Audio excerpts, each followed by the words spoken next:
मंगलम भगवान वीरो मंगलम गौतमो गणी मंगलम कुंद कुंदाद्य जीन धर्मोस्तु मंगलम सर्वमंगलमांगल्यं सर्वकल्याणकारकं प्रधानं सर्वधर्माणां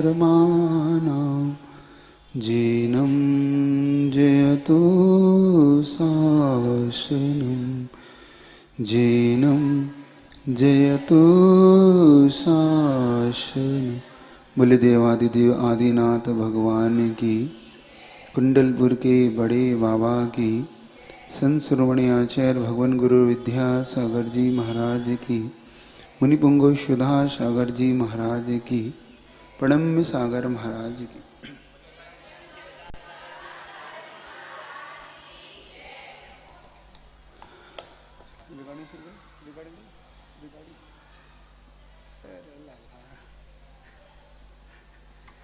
चलिए पुनः एक बार सन 1974 का आचार्य भगवान चतुर्मास पूर्ण करने के पश्चात उस अजमेर की धरा से पुनः विहार करते हुए आचार्य भगवान वही आसपास मदनगंज के सनगढ़ की धरती पे पुनः पधारे।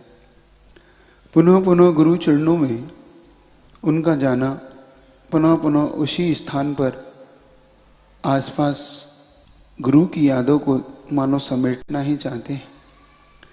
आज गुरु महाराज अपने गुरु के इस उपकार को याद करते हुए, धन्य है वो गुरु जिन्होंने मुझे अंतिम अपनी सरलेखना का जो पाठ पढ़ाया, जिन्होंने मुझे निराभिमानी बनना सिखाया, अहंकार से को कैसे जीता जाता है, लघु बन के उच्च पद कैसे पाया जाता है, झुक करके कैसे उठा जाता है, जिन्होंने मुझे एक नई कला सिखाई।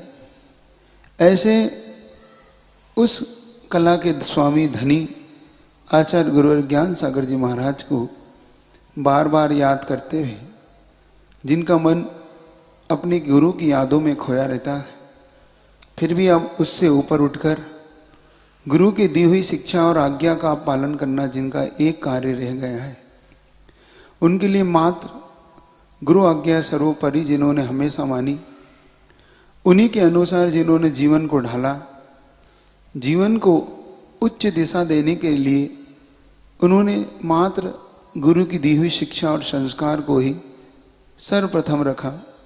ऐसे महान गुरु आज उन्हीं के श्री चरणों में चढ़ते हैं। जब गुरु महाराज की समाधि होने के बाद आचार्य महाराज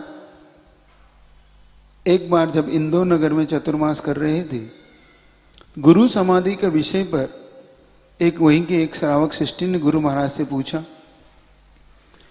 आचार्य महाराज इतने वर्ष हो गए आपके गुरु को समाधि लिए हुए, क्या कभी आपको गुरु महाराज के बारे में याद नहीं आती? निर्मल कुमार जी सेठ पटौदी नाम के उन्होंने आचार्य से जिज्ञासा रखते हुए पूछा कि जब गुरु महाराज ज्ञान सागर जी महाराज की समाधि हुई तब आपको कैसा लगा? आचार्य महाराज कहते, उस दिन मुझे बहुत अच्छा लगा। इस बात का संतोष था मुझे कि मैंने अपने कर्तव्य का पूरा पालन किया। एक अंतराल के बाद मैंने बाहर तख्त पर विश्राम किया। उन्होंने पहली बार उस गर्म कमरे में, जहां पर इतनी भीषण गर्मी में, जहां पर मई और 1 जून तक आचार्य ज्ञान सागर जी महाराज समाधिरस्त रहे, वह भीषण गर्मी में जो दिन रात 24 घंटे अपने गुरु की सेवा में गुजारते थे, यहां तक कि कहीं कहीं ऐसे पल भी आए जब आचार्य महाराज ने अपने गुरु के मानो कफ इत्यादि आने पर भी अपने हाथ में लेकर उसे बाहर शुद्धि पूर्वक डाल के आए, किंतु गुरु को कष्ट ना हो स्वयं अपने हाथों को जिन्होंने गंदगी के लिए पात्र बनाकर अपने गुरु का भी वो वैयावृत्ति की, ऐसे महान गुरु हमेशा महान ही होते हैं। इस प्रकार जब उन्होंने, आचार्य महाराज कहते हैं कि एक लंबे अंतराल के बाद आज मैंने बाहर की हवा देखी थी। आज रात्रि विश्राम आचार्य महाराज ने उस 1 जून के बाद बाहर विश्राम किया था। फिर आचार्य जी, आपको ऐसे नहीं लगा कि आपके ऊपर से एक बहुत बड़ा हाथ उठ गया हो? जब पाटू जी ने यह प्रश्न किया, महाराज क्या आपको ऐसा नहीं लगता कि आपके सर से एक बहुत बड़ा हाथ उठ गया हो? आचार्य महाराज कहते, मुझे कभी भी ऐसा नहीं लगा, क्योंकि ध्यान रखो यह मोक्ष मार्ग नितांत स्वाश्रित है। संसार के सारे बंधन तो निमित्त मात्र हैं। सब निमित्त नैमित्तिक संबंध है। गुरु के प्रति भक्ति रखना चाहिए, मोह नहीं। आचार्य महाराज संकेत देते हुए कहते हैं, हमेशा शिष्य को गुरु के प्रति भक्ति रखो, गुरु के प्रति मोह मत रखो। गुरु का मोह भी मोक्ष मार्ग में बाधक है। इस प्रकार से गुरु महाराज के उपदेशों को सुन के सभी श्रावक गदगद हो गए कि इस प्रकार मेरे गुरु। और आचार्य महाराज अंत में कहते हैं कि मुझे कभी नहीं लगता कि ज्ञान सागर जी महाराज मुझसे कहीं दूर गए हैं, वो तो मुझे हमेशा अपने पास ही लगते हैं। इस प्रकार जिन्होंने अपनी स्मृति में ज्ञान सागर जी महाराज को बसा रखा हो और हमेशा जिन्होंने समय सार में मूलाचार में अपने गुरु महाराज को देखा हो, उनको ही उनको जिया हो, इस प्रकार आचार्य महाराज के मर्म हृदय वाक्यों को सुनकर इतना आनंद आता है कि स्वयं गुरु महाराज किस प्रकार से इस निर्ही और निष्फल वृत्ति से जिनका जीवन आगे बढ़ा। अब आचार्य महाराज जब अजमेर से किशनगढ़ पहुंचे तो योग संयोग की बात थी। 2 मार्च के दिन 1975, जो कि अनंतनाथ उस समय 19 वर्ष के हो चुके थे। इधर दोनों बड़े भाई भी अब बड़े होते जा रहे थे, दोनों अनुज। अचानक उनकी माँ अक्का जी उनसे कहती है, पुत्र मुझे बहुत दिन हो गए हैं, मुझे अब अपने मुनि विद्यासागर जी महाराज जो कि अब आचार्य पद पर भी आसीन है, उनकी अब याद मुझे बार बार सताती है। मेरा मन है कि एक बार पुनः मैं उनके दर्शन करने चलूं। इधर दोनों बहनें भी आचार्य गुरु और विद्यासागर जी महाराज से इतनी प्रभावित हो चुकी थी कि उनका मार्ग अब वैराग्य की ओर बढ़ चुका था और उन्होंने निश्चित कर लिया था कि जिस मार्ग पे ज्येष्ठ भाई निकले हैं उसी मार्ग का अनुसरण हम दोनों बहनें भी करेंगी। और मानो उन्होंने आदिनाथ की भगवान की पुत्री ब्राह्मी और सुंदरी की तरह ही मन में ठान लिया था कि हम भी आजीवन ब्रह्मचर्य लेकर इसी मार्ग को गौरवान्वित करेंगी।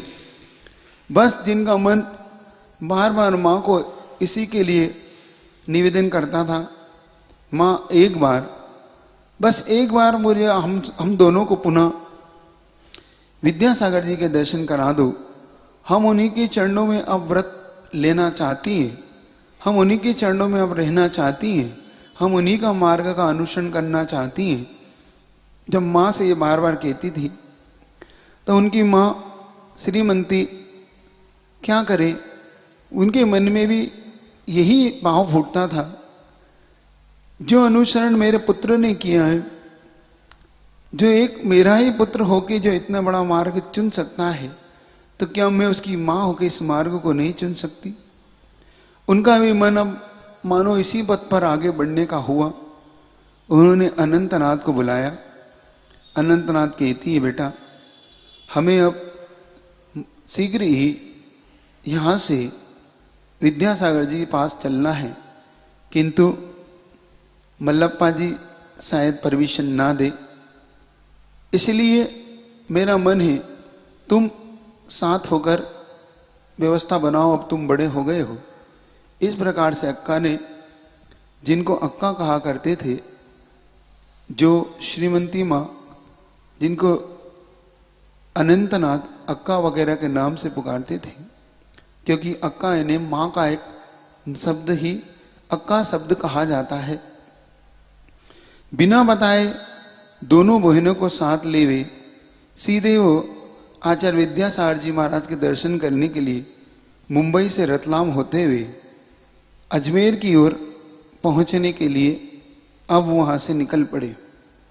जब खेत से अन्ना जी आए और अन्ना जी ने महावीर से पूछा, तो महावीर को ये पता था कि ये लोग आचार्य श्री के दर्शन करने गए हैं, किंतु महावीर ने उस समय मना कर दिया था कि मैं नहीं जा रहा, आप लोग जाएं। जैसे ये बात जैसे उन्होंने अन्ना जी ने सुनी, उन्होंने शांतिनाथ को साथ लेकर सीधे वो भी अजमेर की ओर निकल पड़े और वो शीघ्र ही ऐसी ट्रेन से गए कि रात की 11 बजे जब अनंतनाथ को पहुंचना था, उससे पहले ही वो 9:30 के आसपास अजमेर पहुंच गए और वहां पर चारों ओर मिलकर अजमेर पहुंच गए। किंतु आचार्य महाराज वहां से आगे विहार करते हुए टोंक राजस्थान के पछाल गांव की ओर विहार कर चुके थे। वहां से भी उन्होंने मदनकन के संगठन से भी आगे टोंक एक गांव है राजस्थान का, टोंक, उसका एक पछाल गांव है, वहां पर आचार्य महाराज विहार करते हुए पहुंचे और वल्लभपा जी, श्रीमती, शांता, स्वर्णा, अनंतनाथ और शांतिनाथ चारों 5-6 मिलके अब आचार्य महाराज के निकट पहुंचे। आचार्य महाराज को नमोस्ते निवेदित करते हुए उन्होंने आचार्य महाराज से प्रवचन के बाद निवेदन किया। दोनों शांता और स्वर्णा बहनें दोनों अपने ज्येष्ठ भाई और आचार्य विद्यासागर जी महाराज से निवेदन करती हैं, हम भी आपके ही मार्ग पर बढ़ना चाहती हैं। आचार्य महाराज उनकी दृढ़ता को देखने के लिए पूछते हैं, आपकी क्या दृढ़ता है, क्या आप इस मार्ग में चल पाएंगे? अच्छे से विचार करें, जल्दीबाजी ना करें। किंतु उन्होंने अपनी दृढ़ता बातें दिखाते हुए जो भावना बार बार व्यक्त की कि हम आपके ही मार्ग का अनुसरण करना चाहती हैं और हम आपकी ही बहनें हैं, तो आप निश्चिंत मानिए हम भी इस मार्ग पे आगे बढ़ेंगे। आचार्य महाराज कहते हैं समय आने पर देखेंगे, और इतना कहकर पुनः वहाँ से आहार लेकर आगे सवाई माधोपुर के लिए विहार कर गए। आचार्य महाराज का लक्ष्य महावीर जी पहुँचने का था, इसलिए आचार्य महाराज वहाँ से आगे विहार करते करते सवाई माधोपुर पहुँचे। सवाई माधोपुर में परिवार ने चौका लगाया, क्योंकि उस समय अनंतनाथ के अंदर इस बात का भय था कि अगर दोनों बहनें व्रत ले लेंगी तो महावीर अवश्य नाराजगी जाहिर करेंगे, इसलिए वो मना करते थे कि अभी व्रत न दिलाया जाए। किंतु दोनों बहनों के अंदर जो वैराग्य था उन्हें अब कौन रोक सकता था। अनंतनाथ उस समय योग संयोग से कुछ सामग्री लेने के लिए जब बाजार में गई, दोनों बहनों ने पुनः निवेदन किया। इधर आचार्य महाराज ने पुनः उनसे पूछा, और जब आचार्य महाराज इस प्रकार से बार बार उनसे पूछ रहे थे, वह भी अपनी दृढ़ता पूर्ण रूप से उन्हें दिखाती थी। उधर एक परंपरा थी, जब भी गुरुवार का आहार होता था तो आहार से पहला पूजा होती थी और आहार के बाद भी पूजा हुआ करती थी। आचार्य महाराज का उधर परिवार में आहार हुआ, आहार होने के बाद पुनः पूजा की गई अष्टद्रव्य से। पुनः एक बार दोनों बहनों ने निवेदन किया। दोनों बहनों का निवेदन देखकर आचार्य महाराज की उनकी दृढ़ता को जानते हुए उन्हें आजीवन ब्रह्मचर्य व्रत को दिया गया। और जब इस प्रकार से दोनों बहनों को प्रथम शिष्या बनने का सौभाग्य प्राप्त हुआ आचार्य विद्यासागर जी महाराज की, अब गुरुकुल में धीरे धीरे बढ़ने का सौभाग्य प्राप्त हुआ। अब ब्रह्मचारिणियों के रूप में ब्राह्मी सुंदरी ही के जैसी दोनों शांता और स्वर्णा ने अपनी ही गुरु के प्रथम शिष्या बनने के रूप में उस ग्राम में व्रत को ग्रहण करा। आगे सवाई माधोपुर से भी आचार्य महाराज आगे जाने के लिए बिहार की तैयारी करते हैं। इधर शांता और स्वर्णा को दिए व्रत के बारे में जब मल्लप्पा जी को पता लगा कि इन्होंने दोनों ने आजीवन व्रत ग्रहण कर लिया है, आचार्य महाराज के पास जाके पूछते हैं आपने इन्हें कितने दिन का व्रत दिया है। आचार्य महाराज अपनी मौन दृष्टि उनके ऊपर डालते हैं किंतु मौन ही रह जाते हैं। इधर मल्लप्पा जी श्रीमंती की ओर दृष्टि डालते हैं, तुम ही बताओ इन्हें कितने दिन के लिए व्रत लिया है। अक्का जी धीरे से बोलती हैं इन्हें जीवन पर्यंत के लिए इन्होंने व्रत ग्रहण कर लिया है, अब ये दोनों ही अब आजीवन व्रत को पालन करेंगी। इस प्रकार 8 अप्रैल 1975 को दोनों बहनों ने आजीवन ब्रह्मचर्य को धारण किया था। इस प्रकार से 8 अप्रैल में दोनों शिष्यों के रूप में उन्हें प्रथम ब्रह्मचारिण्या मिली। उससे पूर्व एक और घटना जो आपके निगाह में डाल देता हूं कि ब्रह्मचारी बनने का सौभाग्य किन्हें मिला। तो जब आचार्य महाराज की समाधि हो गई, उस समय समाधि के पश्चात आचार्य महाराज के पास क्षुल्लक स्वरूपानंद जी और अध्ययन के लिए पधारे ब्रह्मचारी भीमसेन और उमेश जी, जो आपको पता होगा कि वो दोनों महाबल सागर महाराज से आज्ञा लेकर यहाँ सुबल सागर जी महाराज से आज्ञा लेकर सुबल सागर महाराज से आज्ञा लेकर वो दोनों यहाँ आए थे। और इधर जो उनके दादा गुरु ज्ञान सागर जी महाराज ने गुरुकुल बनाने का जो आशीर्वाद विद्यासागर जी महाराज को अंतिम समय में दे के गए थे, अब वो धीरे धीरे फलीभूत होने लगा। जब 1974 में कर्नाटक ग्राम में सुबल सागर जी का चतुर्मास चल रहा था सदलगा में ही, वह सदला की धरती जहां से आचार्य विद्यासागर जी महाराज निकले थे, वह 1974 की घटना है।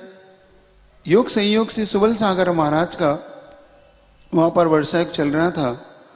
उनके द्वारा प्रवचन के माध्यम से एक वैराग्य के प्रति एक भाव जिनका उमड़ा।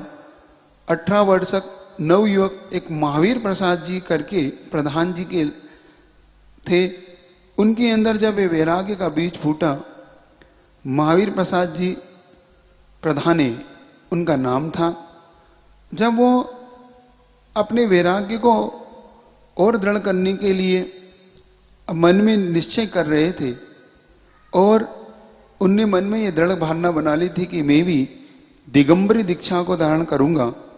इस प्रकार से जिन्होंने अपने लक्ष्य के लिए मन बनाया, किंतु उन्हें ये विचार था कि मैं किसकी शरण में जाऊं, मुझे कौन इस प्रकार से इस मार्ग पर मेरा निर्देश करेगा, मुझे इस श्रवण दीक्षा को कौन देगा। या वहाँ पो में सदला ग्राम में अपने ही मित्र एक पारस नाम के श्रावक से उन्होंने इसकी चर्चा की। जब वो दोनों ही आपस में मिले, दोनों के एक जैसे भाव थे, दोनों ही व्रत लेने का दिगंबर दीक्षा लेना चाहते थे, तो उनके मन में आया कि हमें आचार्य विद्यासागर जी महाराज जो कि इसी सतला की धरती से निकले हैं, हमें उन्हीं के श्री चरणों में पहुंचना चाहिए और उन्हीं के पास हम भी दीक्षा ग्रहण कर सकते हैं। मानो पारस की आवाज़ सुनकर माहिर प्रसाद जी को मानो एक नया ही अवसर मिला, जैसे प्यासे को पानी की जरूरत होती है, मानो अंधे को 2 नेत्र चाहिए, वैसे ही उन्हें मार्ग मिल जैसे ही दिखा। दोनों सुबल सागर जी के महाराज पास जाकर अपनी भावनाओं को व्यक्त करते हैं। इधर महाराज उन्हें शुभ तिथि में मोक्ष पथ पर बढ़ने हेतु आशीर्वाद प्रदान करते हुए उन्हें आगे बढ़ने का एक मार्ग देते हैं। माहिर प्रसाद जी अपने ही ग्रामवासी युवक के साथ, जिनका नाम भूपाल जी था, साथ अजमेर के लिए निकलते हैं।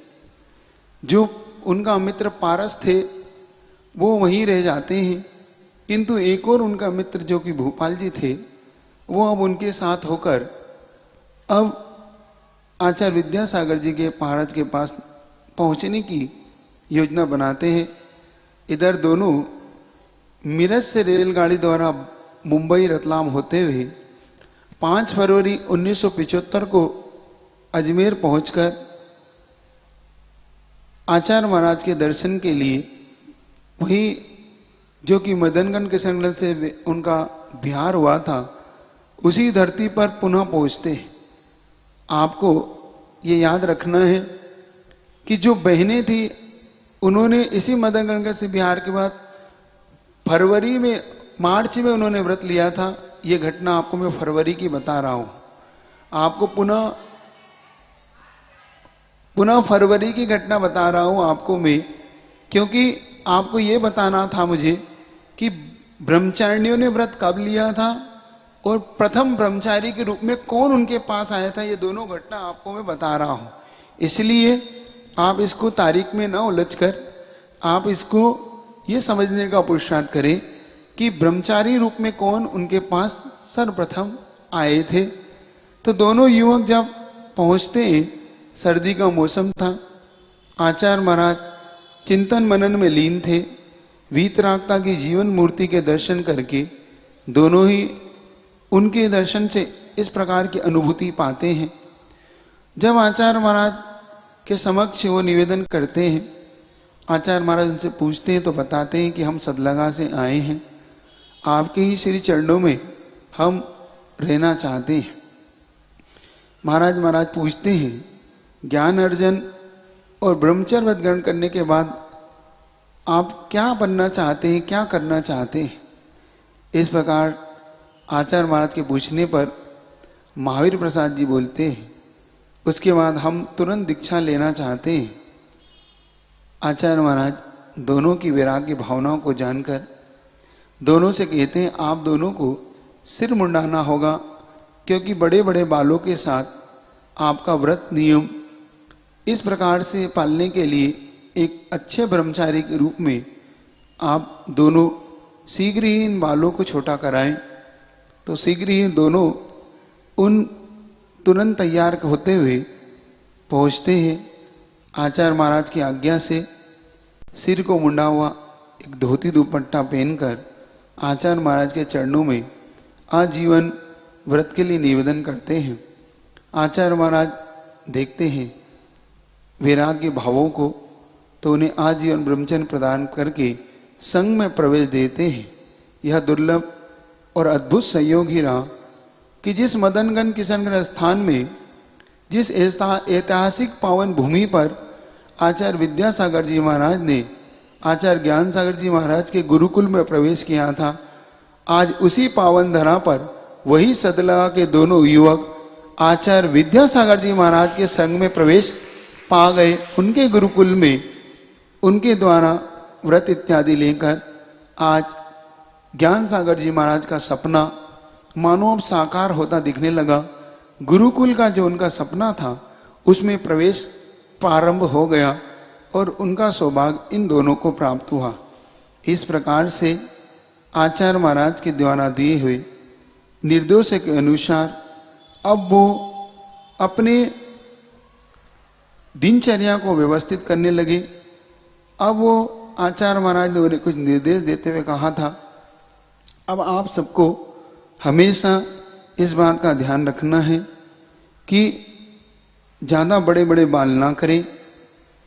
आप भोजन इत्यादि में गरिष्ठ भोजन आदि को ना लेकर अपने व्रत इत्यादि पालन के लिए अपना तामसिक इत्यादि भोजन का त्याग करें और सात्विक भोजन को ग्रहण करें और यथाशक्ति अंतराय का पालन करें। जीव इत्यादि आने पर 2 वक्त आप भोजन प्रारंभ करें, ज़्यादा बार बार भोजन ना करें। इस प्रकार से उन दोनों ब्रह्मचारियों को अब उच्च शिक्षा के लिए तैयार किया गया। उनकी शिक्षा प्रारंभ हुई। धीरे धीरे आचार्य महाराज के द्वारा इस प्रकार से ब्रह्मचर्य व्रत देकर आचार्य महाराज अपने ही उन्हीं दो सुयोग शिष्यों को भी अब तैयार करने लगे। इधर पुनः आपको उसी प्रसंग पर लेके आ रहा हूं, किस प्रकार से दोनों बहनें और इधर भाई ब्रह्मचारी भाई तैयार होने लगे। इधर जब आचार्य महाराज सवाई माधोपुर में 8 दिन तक रहकर वहां से विहार करते हुए, जिनका लक्ष्य महावीर जी जाने का था, राजस्थान की उस भूमि महावीर जी पर पहुंचते वहां पर आचार्य महाराज महावीर जयंती के लिए जब उससे पूर्व में पहुंचे हुए थे, कम से कम 1 महीने तक, महावीर जयंती से 1 महीने पूर्व ही आचार्य महाराज पहुंच चुके थे। वहां पर उन्होंने अपनी साधना और बढ़ाते हुए, ध्यान बढ़ाते हुए स्वाध्याय का क्रम बढ़ाया। इस प्रकार से परिवार के द्वारा 1 महीने तक वैयावृत्ति के रूप में आहार दान इत्यादि किया गया। उसी योग संयोग की बात आगे महावीर जयंती का अवसर आने पर वहीं से आसपास से आचार्य कल्प सागर जी महाराज, आचार्य कल्प श्री श्रुत सागर जी महाराज अपने संघ के सहित उस महावीर जी में आगमन हुआ। उनके वहां पर और भी संघ उपाध्याय अजित सागर जी, मुनि यतीन्द्र सागर जी, आर्य का विशुद्धमती आदि विराजमान थे। जब आचार्य श्रुत सागर जी महाराज का आगमन हुआ तो आचार्य विद्यासागर जी महाराज ने यथायोग उनका अगवानी की, उनसे मिलन हुआ। इस प्रकार से दोनों संघों का मिलन होकर वही शांतिवीर नगर में विराजमान हुए। इधर आचार्य विद्यासागर जी महाराज तीर्थ क्षेत्र के मुख्य चिन्हालय परिसर में पूर्व से ही विराजमान थे। एक दिन दोनों बहनें और माँ इस प्रकार का निर्देश मांगने के लिए कि अब हम आगे क्या करें, हमें अब आप निर्देश करें। उस समय आचार्य धर्म सागर जी महाराज, जिनकी धर्म प्रभावना, जिनकी साधना पूरे भारत में फैली हुई थी, आचार्य महाराज ने निर्देश करते हुए कि अब आप लोग आचार्य धर्म सागर जी महाराज के चरणों में पहुँचे। उस समय आचार्य धर्म सागर जी महाराज यहीं से निकट खतौली गांव, मुजफ्फरनगर जिला मुजफ्फरनगर उत्तर प्रदेश में विराजमान थे। जब आचार्य महाराज ने, जो कि ज्ञान सागर जी महाराज के पूर्व जुड़े हुए सावक कचौड़ी मल जी को निर्देश दिया, आप इन दोनों बहनों को और माँ को लेकर आप आचार्य धर्म सागर जी महाराज की शरण में जाएं। और इस प्रकार का निर्देश देते हुए अब दोनों बहनें और माँ आचार्य धर्म सागर जी की महाराज के पास आने लगी। इधर अनंतनाथ अपने पिता के साथ अकेले से रह गए और उधर शांतिनाथ और अनंतनाथ और पिता तीनों आचार्य श्री के पास ही हैं, लेकिन उन्हें अपने माँ के चरण छूते हुए उनके नेत्र सजल उठे। किंतु अंत में उन्होंने आचार्य महाराज की आज्ञा का पालन करते हुए माँ और दोनों बहनों को वहाँ से आचार्य धर्म सागर जी महाराज की शरण में विदा किया। इधर जब पता लगा मल्लप्पा जी को कि श्रीमंती और दोनों पुत्री घर न जाकर आचार्य धर्म सागर जी महाराज के चरणों में पहुंच गई, तो अन्ना जी का मन अब घर जाने का नहीं बना। उनका मन भी उखड़ने लगा कि मैं अकेला जाके अब वहाँ क्या करूँगा, अब मुझे घर भी नहीं जाना। जिनके लिए मुझे घर जाना था, जब वे ही नहीं जा रहे तो मैं घर जाने का मुझे क्या मतलब है, मैं क्या करूँगा। तुरंत उन्होंने आचार्य महाराज के सामने अपने मनोभाव प्रकट किए, मुझे भी आप मार्गदर्शन करें, मैं भी अब घर नहीं जाना चाहता। आप चिंतन करिएगा। अब पूरा परिवार, दोनों बहनें, माता पिता अब इस वैराग्य के पद पर आगे बढ़ चुके थे। दोनों माता पिता और दोनों बहनें इस प्रकार से वहीं सतलगा नहीं जाकर अब अपने अपने शरण खोजने लगे थे कि अब हमें मोक्ष मार्ग की शरण किसके शरण में मिलेगी। इस प्रकार से आचार्य महाराज ने जब उन्हें आचार्य महाराज के चरणों में उन्हें निवेदन किया तो आचार्य महाराज ने उनकी मनोभावनाओं के अनुसार क्षुल्लक स्वरूपानंद जी से कहा, आप इन्हें आचार्य कल्प सुसागर जी के पास भेजाएं और वहीं पर ये अपनी साधना करें। आगे उन्हीं के निर्देशन में रहकर ये अपनी साधना को उत्कृष्ट बनाएं। इस प्रकार से आचार्य श्री के पास से वो सुसागर जी के पास पहुंचे। अब इधर आचार्य श्री के पास भी आया जाया करते थे और उधर सुसागर जी के संग में भी रहने लगे। इधर अक्का जी अन्ना जी दोनों ही जब अपने अपने मार्ग को चुन सके तो इधर अनंतनाथ और शांतिनाथ के लिए ये विचार नहीं बन पा रहा था हम क्या करें। दोनों ने अब घर जाने के लिए मन बनाया कि इससे तो ठीक है कि जब दोनों बहनें ही धर्मसागर जी आचार्य धर्मसागर जी की शरण में जा चुकी हैं, माँ ने भी बहनों का ही अनुसरण कर लिया है, पिता भी अब घर नहीं जाना चाहते, तो उन्हें कुछ नहीं सूझा। उन्होंने दोनों ने सतलगा जाने का मन बनाया। सतलगा जाने के लिए सीधे वो पहुंचते हैं आचार्य श्री के चरणों में और कन्नड़ भाषा में आचार्य महाराज से निवेदन करते हैं, अब हम सतलगा जाना चाहते हैं। आचार्य महाराज कहते हैं, क्या करोगे, देख लो, जिस खेती बाड़ी के लिए तेरा मेरा करके कितनों ही लोग इस संसार से चले गए, फिर इस खेती और घर वहीं के वहीं रह गए। इस संसार में सारे व्यक्ति मेरा मेरा करके इस संसार से चला जाता है, लेकिन वस्तु वही रह जाती है, व्यक्ति चला जाता है। अब आज सब संसार छोड़कर मेरा जीवन आनंदमय बने। अपने जीवन मनुष्य दुर्लभ जीवन को, अपने रत्न को संभालो। तुम भी आगे कुछ विचार करो। दोनों बहनें, दोनों भाई इस बात का चिंतन करते हुए क्या करें, एक दूसरे की तरफ देखते हैं और आचार्य महाराज से पूछते हैं, हमें क्या करना चाहिए, हम समझ नहीं पा रहे, आप हमें निर्देश करें, हमें क्या क्या करना चाहिए। आचार्य महाराज कहते हैं, तुम ब्रह्मचर्य व्रत को स्वीकार कर लो, फिर धीरे धीरे आपका आगे उन्नति होते चली जाएगी। मानो गीली मिट्टी को बीजारोपण हो गया हो, मानो आत्मकल्याण की बात हृदय में उतर गई। उस दिन 2 मई 1975 के दिन दोनों भाई एक ही बात से संबोधित हो गए।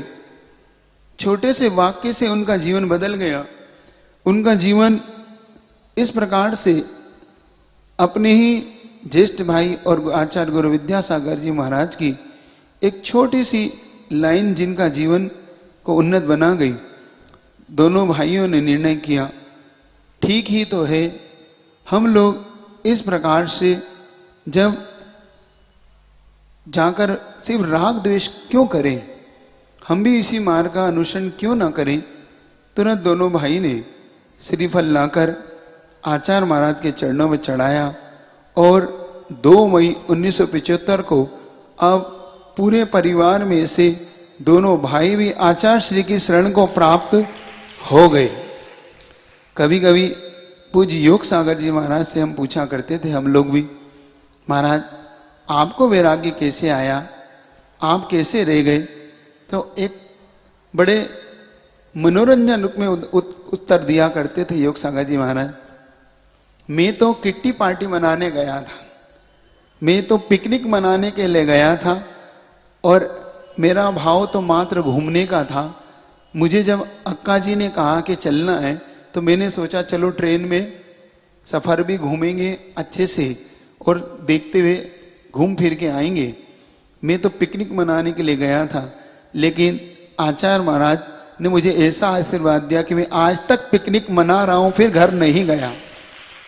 इस प्रकार वो बड़े रोचक शब्दों में इस वैराग्य का व्याख्या किया करते थे। पूज्य योग समाज जो कि ज्येष्ठ महाराज आज निरापक श्रमण के रूप में स्थापित हैं, उनके श्री चरणों में हम सब और पूज्य ज्येष्ठ समय सागर जी महाराज आज अपन सबके लिए एक मार्गदर्शक हैं, जिनकी अनन्य कृपा से आज संघ में एक प्रकार से यूं मानो कि आचार्य महाराज के दिव्य निर्देशन के अनुसार संघ को अनुशासन का पालन कराना, संघ में हमेशा किस प्रकार से समर्पण का भाव होता है। अगर संघ में सीखना है तो ज्येष्ठ महाराज पूज्य समय सागर जी और पूज्य योग सागर जी महाराज दोनों ने इस संघ को उन्नत बनाने के लिए पूज्य गुरुवर के हर निर्देश हर आज्ञा को शिरोधार्य करते हुए हमेशा संघ को उन्नत बनाया। आप ये मत सोचे कि मात्र वो भाई हैं, मात्र आप ये सोचे कि उन्होंने इस संघ को किस प्रकार से हमेशा उन्नत बनाया, अपनी त्याग के माध्यम से, अपने समर्पण के माध्यम से। दोनों ही ज्येष्ठ महाराज का महान उपकार है, क्योंकि जब हम लोग की ड्रेस चेंज हुई थी उस प्रसंग को आपको बताता हूं। आप लोग के मन में बार बार उठता रहता है, महाराज कभी आप उस विषय को भी बताएं, तो उस विषय में भी बताता हूं। 14 दिसंबर 2000 के दिन हम 15 ब्रह्मचारियों की ड्रेस चेंज हुई थी, तो उसका मंगलाचरण आचार्य महाराज के दिन के श्री मुख से तत्वार सूत्र का मंगलाचरण करते हुए आचार्य महाराज ने हम लोग के लिए स्वाध्याय का मंगलाचरण किया था। और आपको बताऊं, उसी संघ में उपाध्याय का पद तो नहीं है जिनके पास, लेकिन वो उपाध्याय से भी कम नहीं है। ऐसे पूज्य समय सागर जी महाराज ने हम लोग को पूरा तत्वार श्रुत का अध्ययन कराया और उनके द्वारा बहुत से इन शास्त्रों का अध्ययन हम लोगों के लिए कराया गया। इस प्रकार से उनके ही दोनों भाई, अब पुनः आपको ले चलता हूं उस धरा पर जहां पर दोनों भाई अब अनंतनाथ और शांतिनाथ ने श्रीफल चढ़ाकर आजीवन ब्रह्मचर्य व्रत धारण किया। इस प्रकार से अब धीरे धीरे संघ का वृद्धिगत होने लगा। संघ में अब आचार्य महाराज के द्वारा इन प्रकार शामिल होते तत्वाश्रुत, पंचास्तिकाय, कातंत्र रूपमाला, नामवाला, संस्कृत व्याकरण, इसे महान महान ग्रंथों का अध्ययन कराया जाने लगा। इधर आचार्य महाराज सत्संग विहार भरतपुर राजस्थान की ओर ही हो गया और भरतपुर से संग 20 दिन का प्रवास किया। इस प्रकार पूरा का पूरा परिवार अपने अपने मान लो शरण पा गया हो। किसी ने धर्म सागर जी महाराज की शरण पाई तो आचार्य गुरुवर की शरण पाई, किन्हीं ने आचार्य शिव सागर जी की शरण पाई। पूरा का परिवार इधर वैराग्य से जब भर गया और कोई भी जब घर नहीं लौटा तो उधर अकेले महावीर रह गए। महावीर को जब ये बात पता पड़ी तो इतने आकुल व्याकुल हो गए कि जैसे उनकी स्थिति एक पागल के भांति हो गई हो। उन्हें कुछ समझ में नहीं आ रहा था कि मैं अकेला हूं, मेरा क्या होगा। मेरे लिए दोनों बहनें, दोनों भाई और माता पिता क्यों नहीं लौटे, ये सब वहां रह गए हैं। जब इस प्रकार उनके मन में आ गया और उन्होंने समझ लिया तो मायरे के अंदर इतना धक्का लगा। अब वो अपने आप को किस प्रकार से चाहते थे कि ये सब एक बार पुनः घर लौटे। उन्होंने मन ही मन एक योजना बनाई कि इन्हें किसी प्रकार से बुलाया जाए, लेकिन वो जानते थे कि वो किसी भी शर्त पर ऐसे नहीं लौटेंगे। तो उनके मन में एक ऐसी योजना आई जिससे कि वो शीघ्र लौट आए। उन्होंने शीघ्र ही एक ऐसा तार भेजा जिसके अंदर लिखा हुआ था कि महावीर का मरण हो गया। उन्होंने सीधा ये तार मुजफ्फरनगर आचार्य धर्म सागर जी महाराज के पास, जो कि खतौली में विराजमान थे, यह तार सीधा वहां भेजा गया। इतनी बड़ी खबर मात्र मोह के कारण जो पूरे परिवार को लुटाना चाहते थे, जैसे ही धर्मसागर जी महाराज को ये तार मिला, उधर धर्मसागर जी महाराज ने श्रीमती को बुलाकर धांधस बताते हुए, आप सबको ये कर्तव्य निभाना चाहिए, आप जाएं और अपने कर्तव्य का पालन करें। इस प्रकार कर्तव्य का पालन याद दिलाते हुए वो लोग किम कर्तव्य मूढ़ होते हुए समझ नहीं पा रहे थे कि ऐसे कैसे घट गया, आखिर महावीर का मरण कैसे हो गया। किंतु उनके मन में जो अंदर ही अंदर उथल पुथल मची थी, तो उन्होंने सीधा आचार्य विद्यासागर जी महाराज के पास जाना उचित समझा। सीधे वो वहाँ से भरतपुर राजस्थान पहुँचे, जहाँ पर आचार्य विद्यासागर जी महाराज विराजमान थे। यह समाचार महावीर ने आचार्य कल्पसुत सागर जी के पास भी पहुँचा दिया।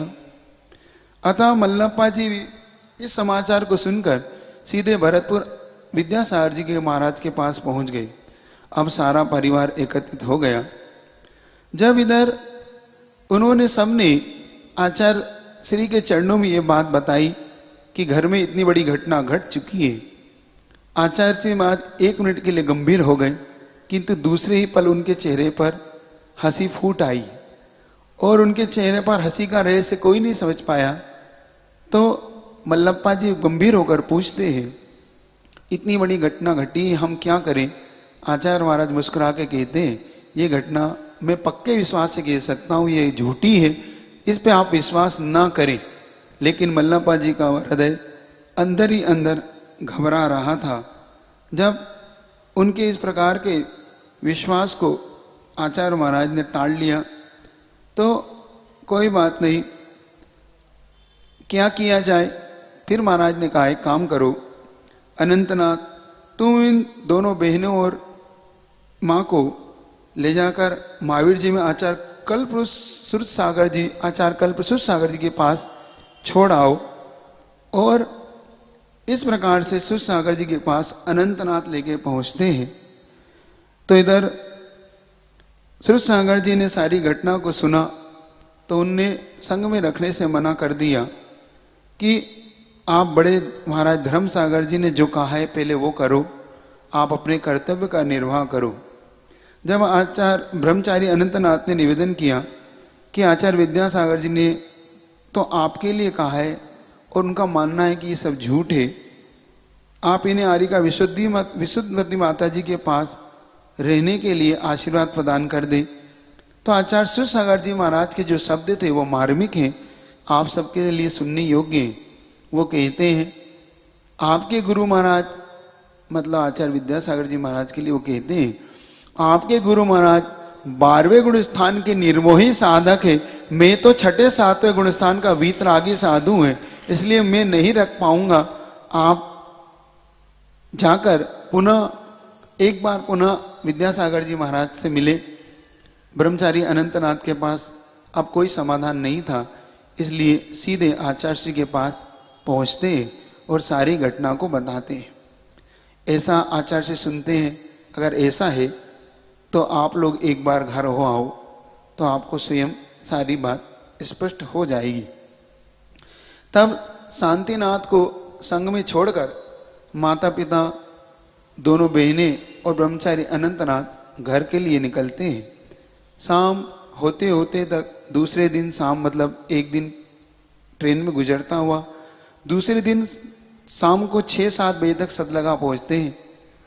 अंदर से परिवार में घबराहट थी, कहीं यह घटना सत्य न हो, किंतु उधर आचार्य श्री के शब्दों पर भी उन्हें बार बार विश्वास था कि यह घटना अवश्य झूठ होगी।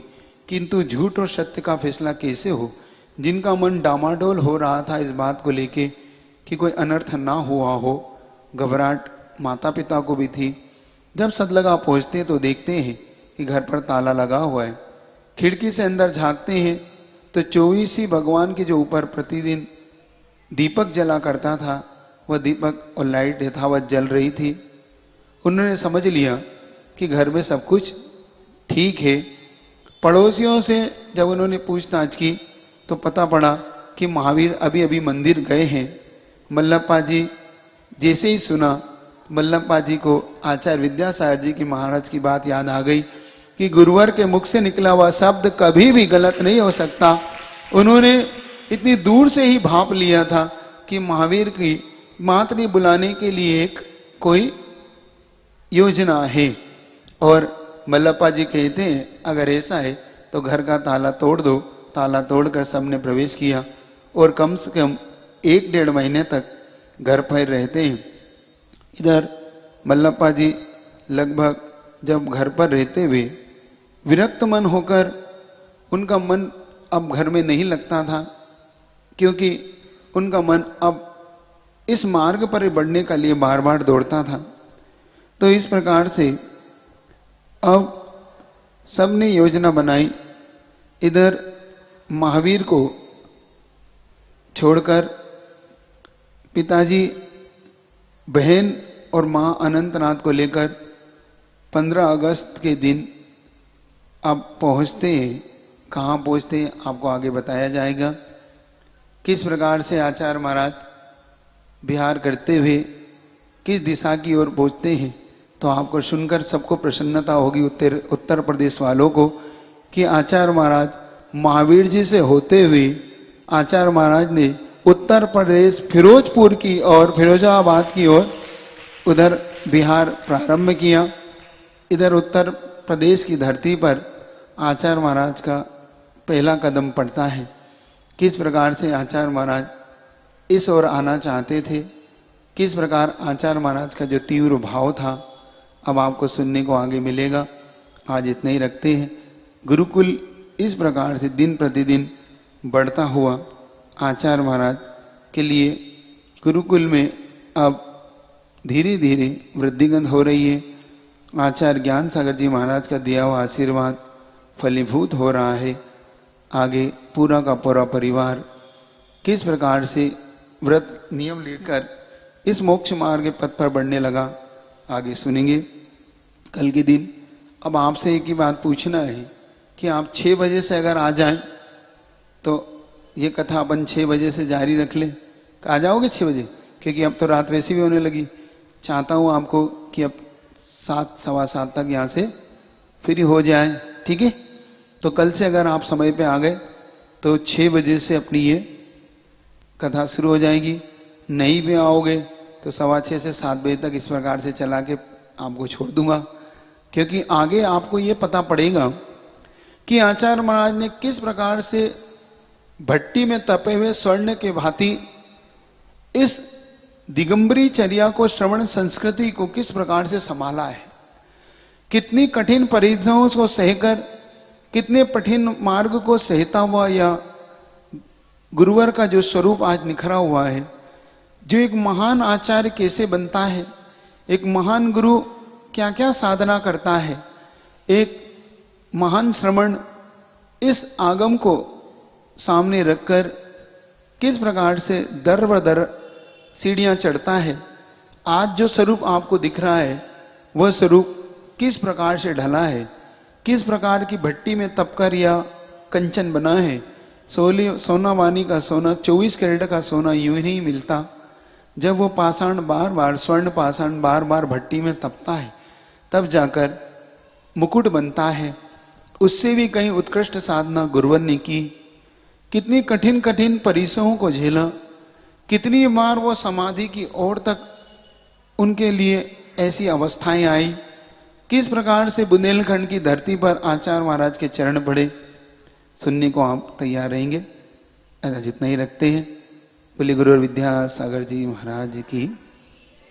सीधे बैठ जाए, एकदम जाप कर ले, आंखें बंद, आनंद से भरते हुए बिल्कुल सीधे बैठे, रीढ़ सीधी करें, तभी जाके आपको वो आनंद आएगा। मात्र अगर आप इसको वो बना लोगे कि 5 मिनट जाप करना है, वो नहीं, इसको बनाओ आनंद से। एक प्रकार से आपको बताऊं, आप अपना सारा ओरो जो होता है, इस ओरो में जितनी भी नेगेटिविटी है, आप चाहेंगे तो इस जाप से दूर कर सकते हैं। मतलब आप ऐसा विचार बनाएं कि जाप करते करते जितनी भी नेगेटिविटी आपसे साफ होते जा रही हो, आप पॉजिटिव ऊर्जा से भर रहे हैं। आपने इस आज्ञा चक्र को आप ऐसा सक्रिय रखना, जितना ये सक्रिय रहेगा उतनी तीव्रता से आपके अंदर ये पॉजिटिविटी आएगी, ठीक है? ओम सम्यक दर्शनाय नमः। ओम सम्यक ज्ञानाय नमः। ओम सम्यक चारित्राय नमः। ओम ह्रीं अरम अस्य उषा नमः। ओम ह्रीं अरम अस्य उषा नमः। ओम ह्रीं ओम ह्रीं ओम ह्रीं अरम अस्य उषा नमः। ओम ह्रीं अरम अस्य उषा नमः। ओम ह्रीं ओम ह्रीं ओम ह्रीं अरम अस्य उषा नमः। ओम ह्रीं अरम अस्य उषा नमः। ओम ह्रीं ओम ह्रीं ओम ह्रीं अरम अस्य उषा नमः। ओम ह्रीं अरम अस्य उषा नमः। ओम ह्रीं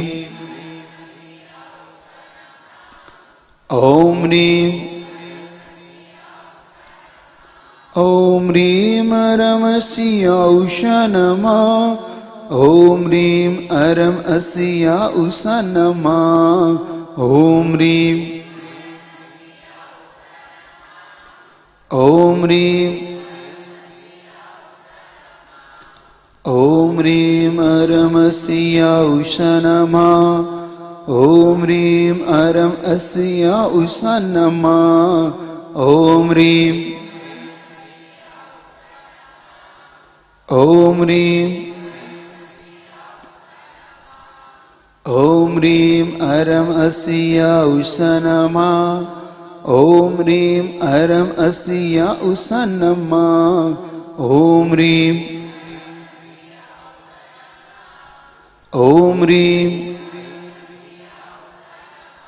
ओम ह्रीं अरम अस्य उषा नमः।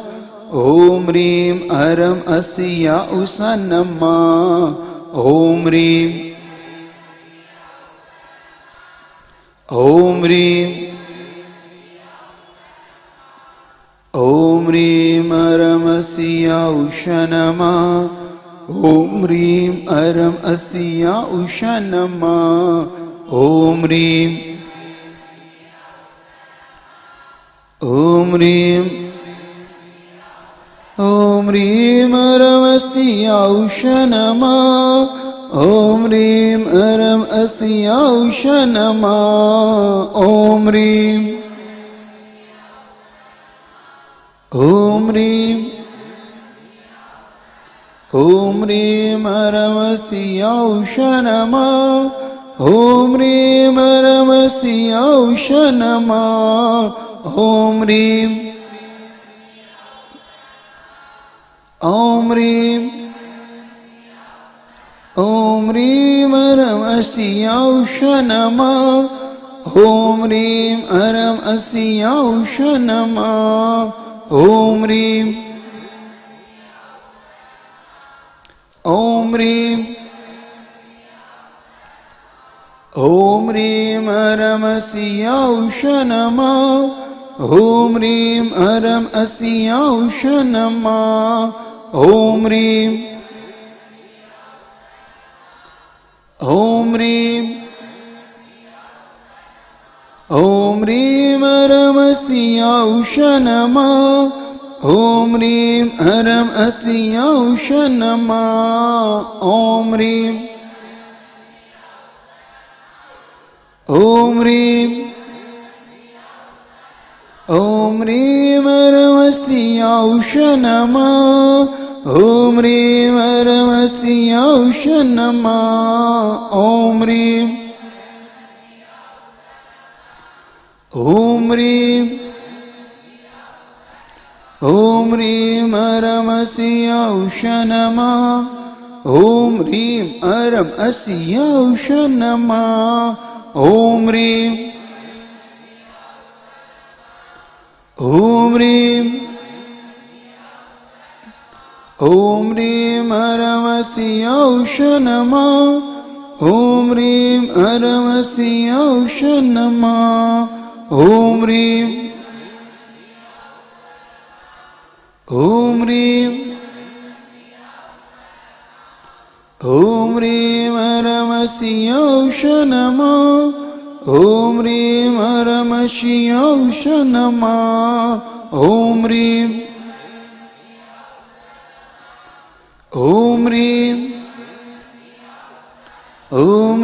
हरमसि औष नमः। ॐ ह्रीं हरमसि औष नमः। ॐ ह्रीं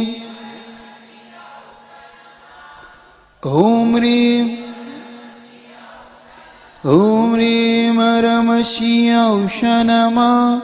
ॐ ह्रीं हरमसि औष नमः। ॐ ह्रीं हरमसि औष नमः। ॐ ह्रीं हरमसि औष नमः। ॐ ह्रीं हरमसि औष नमः। ॐ ह्रीं हरमसि औष नमः। ॐ ह्रीं हरमसि औष नमः।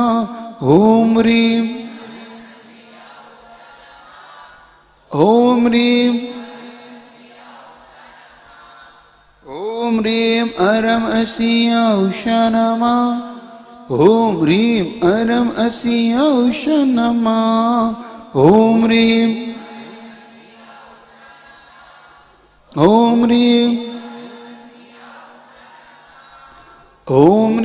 हरमसि औष नमः। ॐ ह्रीं हरमसि औष नमः। ॐ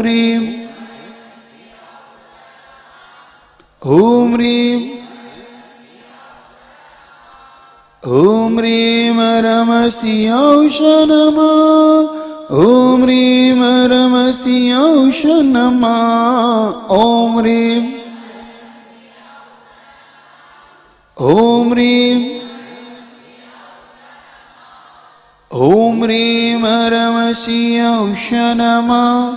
ॐ ह्रीं हरमसि औष नमः। ॐ ह्रीं हरमसि औष नमः। ॐ ह्रीं हरमसि औष नमः। ॐ ह्रीं अरहं असि औष नमः। ॐ ह्रीं अरहं असि औष नमः।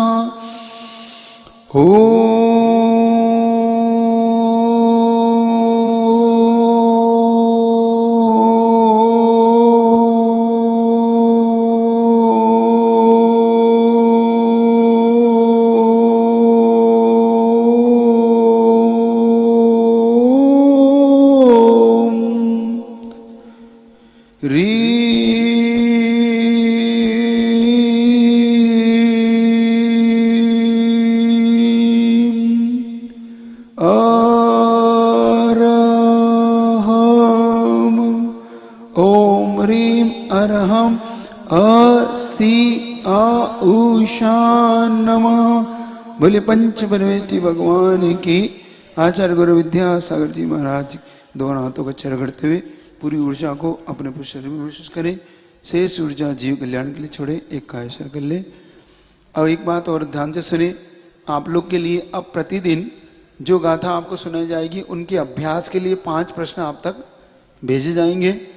आपको ऑनलाइन या उसके माध्यम से। अब 7:15 तक आपकी क्लास रोज चलेगी। 7:15 के बाद आपकी छुट्टी हो जाएगी। इसलिए आप 6 बजे आने का पुरुषार्थ करेंगे कल से। ठीक है, कल से 6 बजे से अपन गाथा चलाएंगे। आज 7:15 बनने में 1-2 मिनट ही है बस, इसलिए आपको एक भजन करके छोड़ रहा हूं। ठीक है, चलिएगा। जब जीवन का अंत हो मेरे सामने एक संत हो। जब जीवन का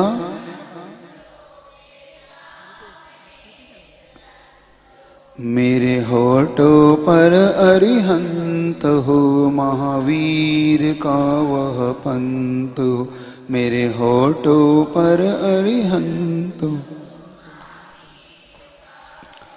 कसायों की आग में जलता जलता आया हूँ, कसायों की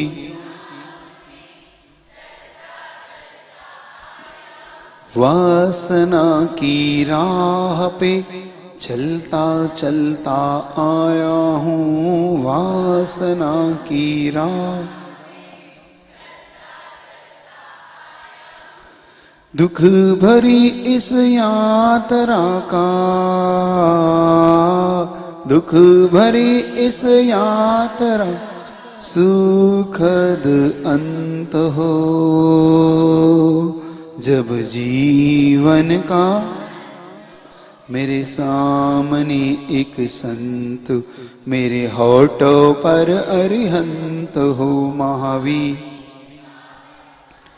तन में जब तक श्वास है, मन में एक विश्वास है। तन में जब तक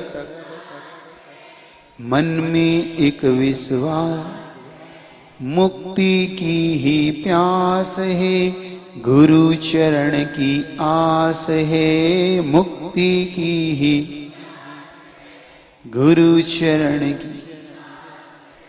तन अचल और मन अमल हो, तन अचल और मन अमल हो, अब न कोई द्वंद हो। जब जीवन का मेरे सामने एक संत, मेरे होठों पर अरिहंत हो, महावीर। धर्म में मेरी प्रीत हो, वेदना में जीत हो।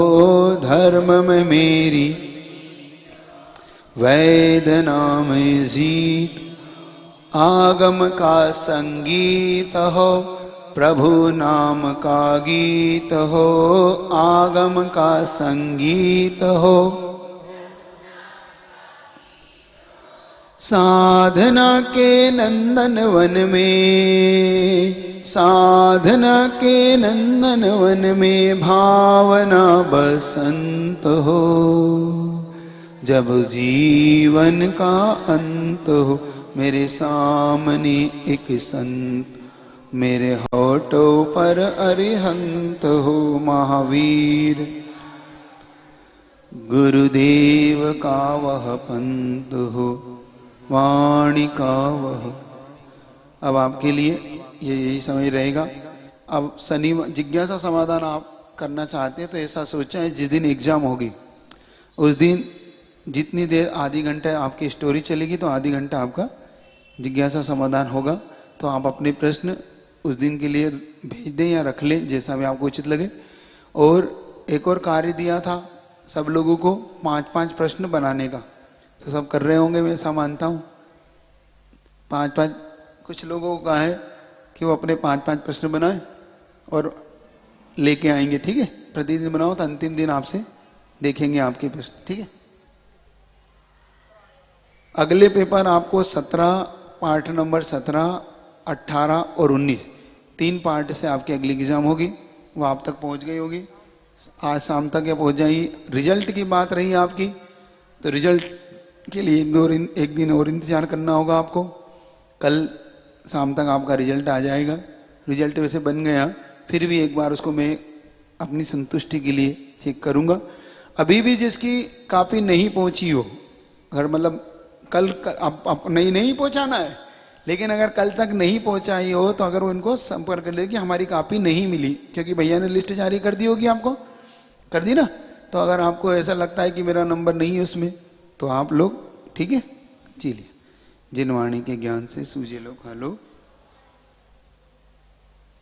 हे जिन वाणी भारती तो हे जपु दिन रे जो।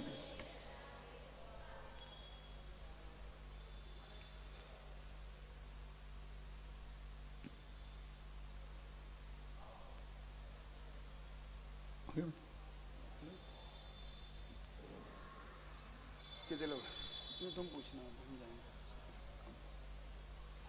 अब आप बंद हो गया।